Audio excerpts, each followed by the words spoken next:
विकास के नाम पर अगर देश में राजनीति हो तो वाकई में वो राजनीति अच्छी लगती है। पहली खबर जेवर एयरपोर्ट, जेवर के पास बन रहे नोएडा इंटरनेशनल एयरपोर्ट की, जिसका शिलान्यास आज प्रधानमंत्री नरेंद्र मोदी ने अपने कर कमलों से किया है। और शिलान्यास के बाद जब पीएम मोदी ने मंच संभाला तो उन्होंने विकास को राष्ट्र नीति के साथ जोड़ दिया। लेकिन मंच पर एक तरफ विकास की बातें हुई तो दूसरी तरफ जिन्ना और गन्ना का मुद्दा भी उठाया गया।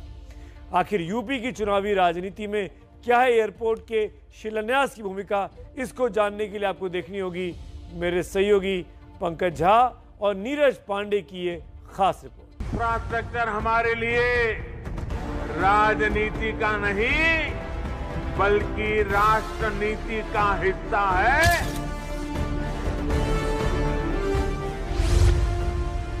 नोएडा इंटरनेशनल एयरपोर्ट कनेक्टिविटी की दृष्टि से भी एक बेहतरीन मॉडल बनेगा। पीएम मोदी ने अपनी सरकार के विकास मॉडल को राजनीति से अलग कर राष्ट्र नीति से जोड़ दिया। बताया कि कैसे आधुनिक निर्माण होगा तभी गरीबों का कल्याण होगा। लेकिन निर्माण और कल्याण का जिक्र करते हुए उन्होंने सियासी बाण भी खूब चलाए, वो भी अपने ही अलहदा अंदाज में। आजादी के इतने सालों तक तो उत्तर प्रदेश को ताने सुनने के लिए मजबूर कर दिया गया था। कभी गरीबी के ताने, कभी जात पात की राजनीति के ताने, कभी खराब सड़कों के ताने। पीएम भले ही जिक्र यूपी को मिलने वाले तानों का कर रहे थे, लेकिन सच तो ये है कि वो खुद ताना मार रहे थे। पश्चिमी यूपी की धरती से पुरानी सरकारों का माफियाओं के साथ नाता जोड़ रहे थे और लगे हाथ उज्जवल भविष्य के सपने भी दिखा रहे थे। बता रहे थे कि बीजेपी है तो विकास है।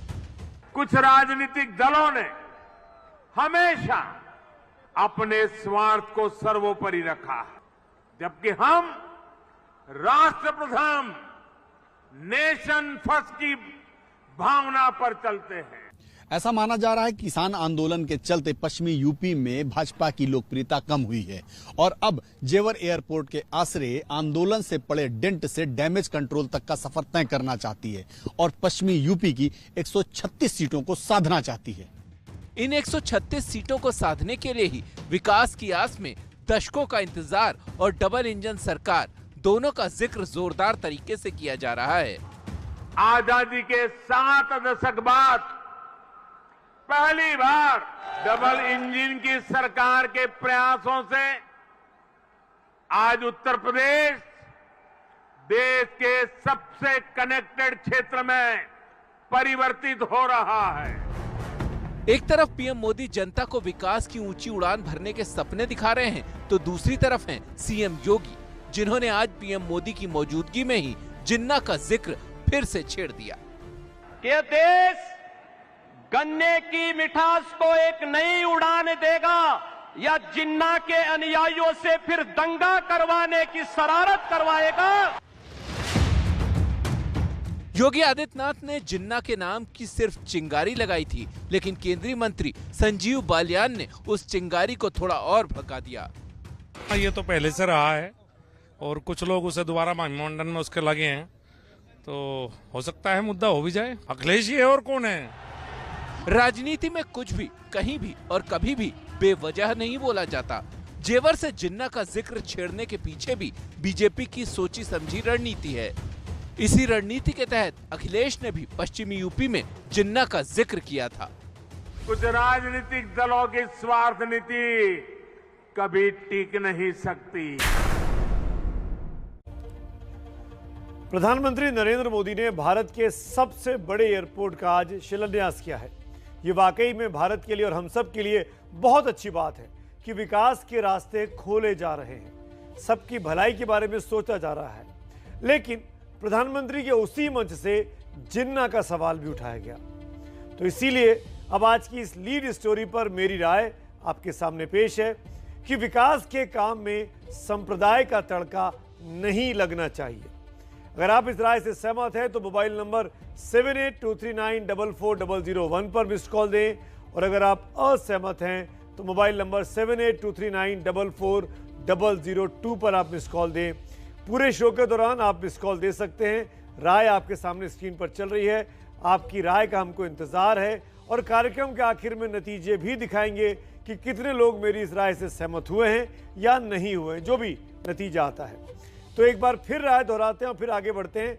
मेरी राय लीड स्टोरी पर बहुत साफ है कि विकास के काम में सांप्रदायिकता का तड़का नहीं होना चाहिए। आइए आगे बढ़ते हैं। वैसे चुनाव आता है तो विकास की बातें होती हैं, तो कभी कभी लगता है कि चुनाव हमारे देश में हमेशा होते रहने चाहिए। तब आपके इलाके में विकास भी होगा, सड़कें बन जाएंगी, एक्सप्रेसवे बन जाएंगे, बहुत तेजी से हवाई जहाज के कार्यक्रम होंगे, शिलान्यास होगा, एयरपोर्ट बनेंगे, नौकरी और बेरोजगारी को दूर करने की बातें की जाएंगी, नौकरी मिलने की बातें की जाएंगी, डीजल पेट्रोल सस्ता होगा, खाने पीने का सामान सस्ता होगा, जेब में पैसे आएंगे और ये सब अर्थव्यवस्था को आगे बढ़ाएंगे। तो ऐसा लगता है काश हमारे देश में हर महीने चुनाव हो, कम से कम जनता का भला तो होगा। वैसे चुनाव आता है तो कुछ नेताओं की किस्मत भी चमक जाती है। कुछ तस्वीरें दिखाता हूं आज की इस रैली से।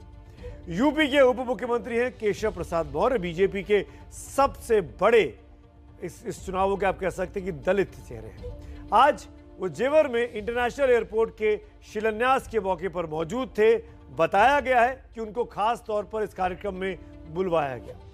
प्रधानमंत्री मोदी जब मंच पर पहुंचे तो बाकी नेताओं से तो उन्होंने हाथ मिलाया, लेकिन केशव प्रसाद मौर्य के कंधे पर हाथ रखकर बात की। और बात यही खत्म नहीं हुई। शिलान्यास से पहले जब मंच से औपचारिकताएं पूरी की जा रही थी, तब लगभग 4 मिनट तक पीएम मोदी और केशव प्रसाद मौर्य आपस में बातचीत करते दिखाई दे। पीएम के एक तरफ केशव मौर्य थे और दूसरी तरफ मुख्यमंत्री योगी आदित्यनाथ, लेकिन वो 4 मिनट पीएम ने पूरी तरीके से कॉन्सेंट्रेट होकर केशव मौर्य के साथ बातें की। वो तस्वीरें आपके सामने स्क्रीन पर हैं, आप देखिए। तो यहां मंच पर सिर्फ पश्चिमी यूपी के ही नेता दिखाई दे रहे थे। अगर आप ज्योतिरादित्य सिंधिया को छोड़ दें, जो कि नागरिक उड्डयन मंत्री हैं, जितने नेता भाजपा के दिखे वो ज्यादातर पश्चिमी यूपी के दिखते हैं। लेकिन केशव मौर्य पूरब से आते हैं, इलाहाबाद से आते हैं, उनको इस मंच पर बुलाया गया। केंद्रीय मंत्री संजीव बालियान हो, एसपी बघेल हो, स्थानीय विधायक हो, स्थानीय और विधायक हो, वो सब लोग पश्चिमी यूपी के थे। अब अगर केशव प्रसाद मौर्य को उप मुख्यमंत्री की हैसियत से इस कार्यक्रम में बुलाया गया था, तो सवाल ये खड़ा होता है कि जो दूसरे डिप्टी सीएम हैं दिनेश शर्मा, उनको क्यों नहीं बुलाया गया। और एक बात और है कि जब प्रधानमंत्री नरेंद्र मोदी पूर्वांचल एक्सप्रेसवे का उद्घाटन करने गए थे, तो वहां पर केशव मौर्य मौजूद नहीं थे। जी हाँ, अभी एक हफ्ते पहले की बात है, पूर्वांचल एक्सप्रेसवे का उद्घाटन हुआ, पूरब में था, पूरब के नेता हैं, पीडब्ल्यूडी मिनिस्टर हैं, लेकिन वहां केशव मौर्य नहीं थे। तो सवाल है कि क्या यह सब इसलिए किया जा रहा है कि एक बैलेंसिंग एक्ट किया जाए। सवाल ये भी है कि क्या ये सब इसलिए किया जा रहा है कि पिछड़े वर्ग का वोटर कहीं बीजेपी से नाराज तो नहीं हो रहा है, या कहीं वो जैसे कि लगातार समाजवादी पार्टी के साथ छोटे छोटे दलों के गठबंधन होते जा रहे हैं, तो कहीं ये मैसेज ना चला जाए कि जो पिछड़े वर्ग के लोग हैं वो अखिलेश के साथ, समाजवादी पार्टी के साथ ज़्यादा कंफर्टेबल हो गए, वहाँ जा रहे हैं। उसी को बैलेंस करने के लिए, उसी को मैनेज करने के लिए, उसी के लिए संदेश देने के लिए शायद जो कि वहाँ मौजूद पत्रकार थे, वहाँ मौजूद साथी थे, उनका ये कहना है इसीलिए ये बैलेंसिंग एक्ट प्रधानमंत्री की तरफ से और बीजेपी की तरफ से किया गया। आखिर माना यही जा रहा है कि मुख्यमंत्री योगी और उप मुख्यमंत्री केशव मौर्य की बढ़ी हुई दूरी को पाटने के लिए भी प्रधानमंत्री अपनी तरफ से निजी कोशिश कर रहे थे, ताकि कहीं कोई कंफ्यूजन वोटर के दिमाग में ना रहे कि पार्टी में दो अलग अलग धड़े हैं। अब आप इस बात को ऐसे भी समझिए कि पीएम ने अपने संबोधन में केशव मौर्य को अपना पुराना साथी बताया, और इस तरह के शब्द का इस्तेमाल, एडजेक्टिव का इस्तेमाल और किसी नेता के लिए उन्होंने नहीं किया। उत्तर प्रदेश के लोकप्रिय कर्मयोगी मुख्यमंत्री श्रीमान योगी आदित्यनाथ जी यहां के कर्मठ हमारे पुराने साथी उप मुख्यमंत्री श्री केशव प्रसाद मौर्य जी। हमारे पुराने साथी, पीएम ने कहा केशव प्रसाद मौर्य के लिए, जो बीते कई दिनों के कई कार्यक्रमों में भाजपा के आला नेताओं के साथ नहीं दिखाई दे रहे थे। उन तमाम अफवाहों को भी, उन तमाम अटकलों को भी शांत करने की कोशिश पीएम मोदी ने आज अपने मंच से की है।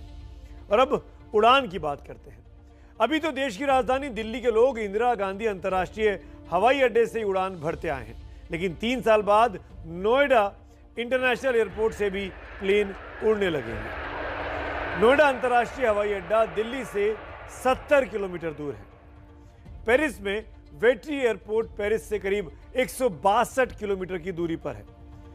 मैं ये बताने की कोशिश कर रहा हूं कि अमूमन जो नए एयरपोर्ट्स बन रहे हैं उनको शहर से बाहर बनाया जा रहा है। फ्रैंकफर्ट में हान एयरपोर्ट जर्मनी में फ्रैंकफर्ट शहर से 125 किलोमीटर की दूरी पर स्थित है। लंदन में एशफोर्ड एयरपोर्ट की दूरी लंदन से 127 किलोमीटर की है। मेमिंगन एयरपोर्ट की दूरी म्यूनिख से 116 किलोमीटर है। अब आपके जहन में सवाल उठ रहा होगा कि ये अच्छे और बड़े इंटरनेशनल एयरपोर्ट आखिर शहर से काफ़ी दूर क्यों बनाए जाते हैं, इसके पीछे क्या कारण हो सकते हैं, वो भी आपको समझाने की इस ग्राफिक्स के जरिए मैं कोशिश करता हूं। आखिरकार क्यों शहर से दूर ये नए एयरपोर्ट बनाए जाते हैं। आप इन ग्राफिक्स को ध्यान से देखिएगा। एयरपोर्ट तक पहुंचने में लोगों को काफ़ी समय लगता है कि लोगों को कि कन्वीनियंस का ध्यान नहीं रखा गया, लेकिन अच्छा ये होता है कि एयरपोर्ट के आसपास बहुत बड़ी मात्रा में ज़मीन मिल जाती है। अगर कोई इमरजेंसी लैंडिंग करानी हो, कोई दुर्घटना की बात हो, तो वो आबादी से दूर होता है, किसी तरह का खतरा आबादी पर नहीं होता है। इसी तरीके से अगर आप सोचेंगे कि प्लेन के पहुंचने या टेक ऑफ के रास्ते में लो विजिबिलिटी से बचने और एयर नेविगेशन के लिए भी खुला माहौल होता है, जगह होती है, इस वजह से भी आबादी से दूर इन एयरपोर्ट्स को बनाया जाता है। और शायद इसीलिए जेवर को दिल्ली से या आगरा से दूर, दिल्ली से करीब 80-90 किलोमीटर दूर है, तो आगरा से करीब 150 किलोमीटर दूर इसको बसाया जा रहा है। किसी एयरपोर्ट पर और ज़्यादा रनवे बनाना पड़े, नहीं आगे जाकर एयरपोर्ट का एक्सपेंशन करना पड़े, तो उसके लिए भी ज़मीन की ज़रूरत होगी। और इन वीरान जगहों पर, इन खाली जगहों पर ज़मीन आसानी से मिल जाती है, एयरपोर्ट का विस्तार आसानी से किया जा सकता है। इसीलिए नए एयरपोर्ट शहर से दूर बनाए जाते हैं और धीरे धीरे आबादी बढ़ती है तो शहर अपने आप एयरपोर्ट की तरफ बढ़ता चला जाता है। शहर के रिहायशी इलाकों को हवा और ध्वनि प्रदूषण से बचाने के मकसद से भी ये ज़रूरी है कि एयरपोर्ट को शहर की आबादी से दूर बनाया जाए, दूर उसकी रचना की जाए। और यही नोएडा के जेवर एयरपोर्ट पे हो रहा है। नोएडा के लोगों के लिए ये एयरपोर्ट खुशियों की सौगात लेकर आया है, लेकिन आसमान में उड़ान हो और नीचे अगर सड़क पर गड्ढे हों तो काम कैसे चलेगा। हम आपको एक ऐसी रिपोर्ट दिखाने जा रहे हैं जिसमें नोएडा और दूसरे इलाकों में सड़कों के गड्ढे देखकर आप दंग रह जाएंगे। जिस नोएडा में इंटरनेशनल एयरपोर्ट बनाया जा रहा है, उस नोएडा में बड़े बड़े गड्ढे भी हैं, क्योंकि इसी रोड से चलकर तो आप एयरपोर्ट तक पहुंचेंगे। मेरी सहयोगी आजादिका सिंह और अभिनव गोयल की ये एक्सक्लूसिव रिपोर्ट देखिए, और मकसद सिर्फ इतना सा है कि इस कंस्ट्रक्टिव क्रिटिसिज्म के जरिए उन प्रशासनिक अधिकारियों को जगाया जाए कि सिर्फ एयरपोर्ट जरूरी नहीं है, सड़कें भी बहुत जरूरी है।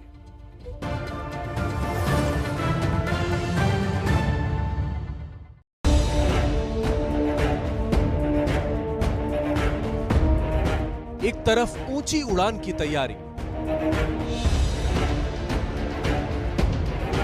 तो दूसरी तरफ गड्ढों में हिचकोले खाते वाहन। एक तरफ देश का सबसे बड़ा हवाई अड्डा, तो दूसरी तरफ कमर तोड़कर रख देने वाले गड्ढे। जेवर में नोएडा इंटरनेशनल एयरपोर्ट का शिलान्यास करके योगी सरकार विकास का डंका पीट रही है। लेकिन विकास यही है तो नोएडा की सड़कों में ये गड्ढे विकास का कौन सा मॉडल है? आखिर क्यों जेवर एयरपोर्ट की चकाचौंध से बाहर आते ही कैमरों में ऐसी तस्वीर कैद होती है? क्यों सड़कों का हाल आईसीयू में पड़े किसी मरीज की तरह है? ये सवाल चुभने वाले जरूर हैं, लेकिन विकास के सिक्के का दूसरा पहलू यही है, और शहर के अधिकांश अंदरूनी इलाकों की सड़कों का यही हाल है। कहीं निर्माण के नाम पर गड्ढे खोद दिए गए हैं, तो कहीं पुराने गड्ढों को अब तक भरा नहीं गया। देखिए, नोएडा की दादरी मेन रोड है। सबसे पहले आप इस बोर्ड पर नजर भी डाल लीजिए। आप देखेंगे यहाँ पर क्या लिखा हुआ है, Noida Dadri road Bhangel main road. और मेन रोड की क्या तस्वीरें हैं वो आप देख सकते हैं। मेरे दाईं तरफ आपको नजर आएगा कि यहाँ पर सड़क पर गड्ढे हैं, गड्ढे में सड़क है। ये सोचना, ये देखना तस्वीरों में आपको खोजना मुश्किल हो जाएगा, क्योंकि सड़क इतनी बदहाल है।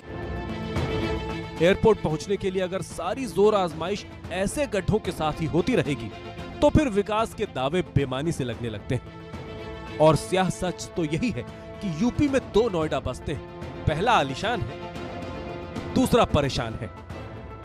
और सिर्फ नोएडा ही नहीं, दिल्ली की सड़कों का भी हाल ठीक नहीं।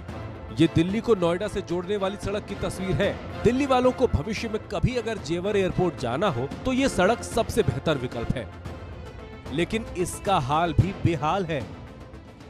इस वक्त मैं दिल्ली में डीएनडी के ऊपर खड़ा हूं। यहां से जेवर एयरपोर्ट की दूरी करीब 70 किलोमीटर की है, लेकिन ये जो मेन रोड है जो दिल्ली को सीधा उत्तर प्रदेश से जोड़ती है, उस सड़क के हाल आप देखिए कि बड़े बड़े गड्ढे आपको नजर आएंगे। ये गड्ढे पिछले 6 महीने से करीब ऐसे ही हैं। शहर की पहचान उसकी सड़कों से होती है, लेकिन सड़कों की पहचान का पैमाना गड्ढे बन गए हैं। और ये हाल किसी एक शहर का नहीं, लगभग हर जगह का है। और ये हाल तब है जब यूपी के गड्ढों को भरने के लिए 1400 करोड़ रुपए का बजट भी दिया जा चुका है। खुद सीएम योगी 2 बार गड्ढों को भरने की डेडलाइन दे चुके हैं। हालांकि यूपी बीजेपी को अभी प्रदेश के गड्ढे नहीं दिखते। पार्टी सोशल मीडिया पर खुद की ही पीठ थपथपा रही है। दावे किए जा रहे हैं कि एसपी, बीएसपी और कांग्रेस काल से ज्यादा बेहतर सड़कें बीजेपी शासन में है। लेकिन यूपी बीजेपी का ये ट्वीट हकीकत से कोसों दूर है। उत्तर प्रदेश की रोडों का इतना बुरा हाल है, कानपुर से लखनऊ या कहीं पे भी पूरे उत्तर प्रदेश में रोड पे गड्ढे ही गड्ढे हैं। हम ये जानना चाहते हैं कि मोदी जी शिलान्यास ही करते रहेंगे योगी जी, या किसी प्रोजेक्ट का उद्घाटन भी करेंगे। सड़कों के गड्ढे सिर्फ विकास पर ही पट्टा नहीं लगाते, जान के लिए भी आफत है। 2018 में गड्ढों के कारण यूपी में 2015 दुर्घटनाएं हुई थी, जिनमें 1043 लोगों की मौत हो गई। 2019 में 2122 सड़क हादसे हुए और 1034 लोगों की जान गई, जो देश में हुए हादसों और मौतों का लगभग 50% था। इसलिए जरूरी है कि सरकार विकास के बड़े मॉडल तो स्थापित करे, लेकिन छोटी सड़कों पर भी बड़ा ध्यान दे।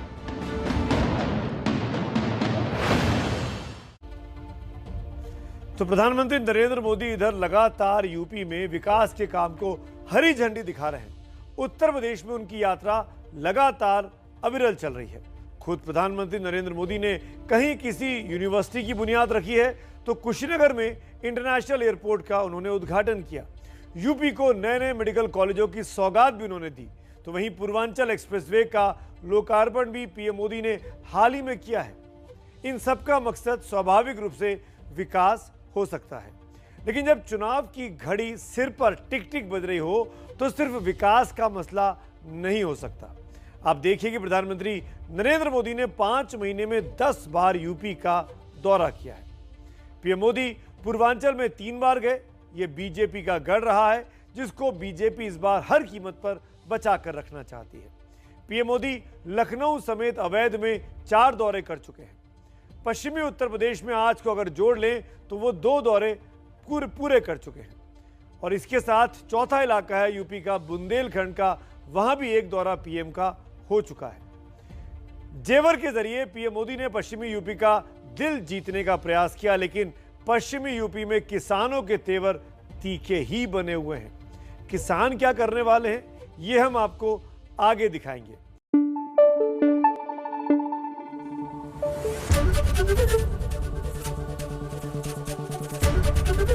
एबीपी न्यूज आपको रखे आगे।